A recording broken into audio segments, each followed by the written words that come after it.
watu wengi walikuwa wafahamu toka ile siku ambayo pale ilikuwa kwenye mpira pale Samia Cup. Toka Samia Cup uwanja wa GSM. Harmonize sasa alinipigia simu na kuniambia, Juma, wewe ni mtu ambaye unaweza kuongea na Kajala na akakusikiliza kuliko mtu mwingine yote.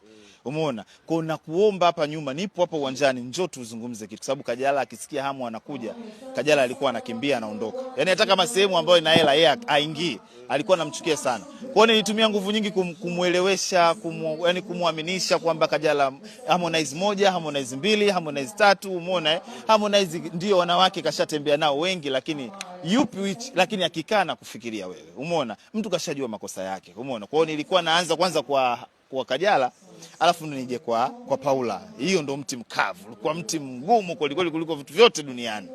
So nikaona ya nini, na ndio maana nikawapatanisha. Kwa hiyo Kajala na Harmonize hawa wamesharudiana wamerudiana toka chungu cha 10 cha Ramadhani. Wako wote wana mahusiano pamoja. Kwa hiyo hivi vitu vyote tunavyoviona sasa hivi ni marudio. Tena uzuri sasa hivi kila mtu ameweza kutunza siri. Ila kuna sehemu walikuwa akiingia hivi napata message kwamba lakini warudiana muda mrefu toka chungu cha 10 cha Ramadhani. Kupitia Maimartha anasema hili penzi lilikuwepo muda sana.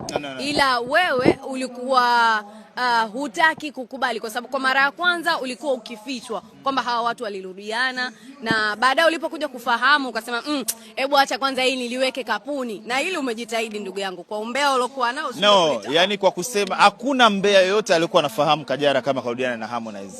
Umenielewa vizuri? Hakuna. Mimi ndo nilikuwa najua, kwa sababu mimi ndo mlengwa, nilikuwa naongea na Harmonize na watu walikuwa hawajui kama mimi naongea na Harmonize. Mimi nafanya kipindi cha umbea, lakini hata rafiki zangu nilikuwa siwaambii kama Harmonize na Kajala wamerudiana.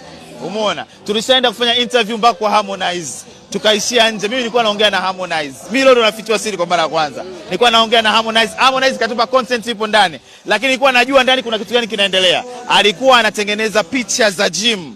Nyumba yake alikuwa anabadilisha mapanzia kwa sababu pale sashengia wanawake wengi. Kwa hiyo alikuwa anabadilisha mfumo wa nyumba yake kwa ajili ya Malikia ingie ndani ya nyumba. Kwa sasa hivi ni pika pakua kabisa, na Paula tushamalizana naye. Paula roho yake safi. Hamo kashamuomba radhi Paula, kwa hiyo kila kitu kiko sawa sasa hivi.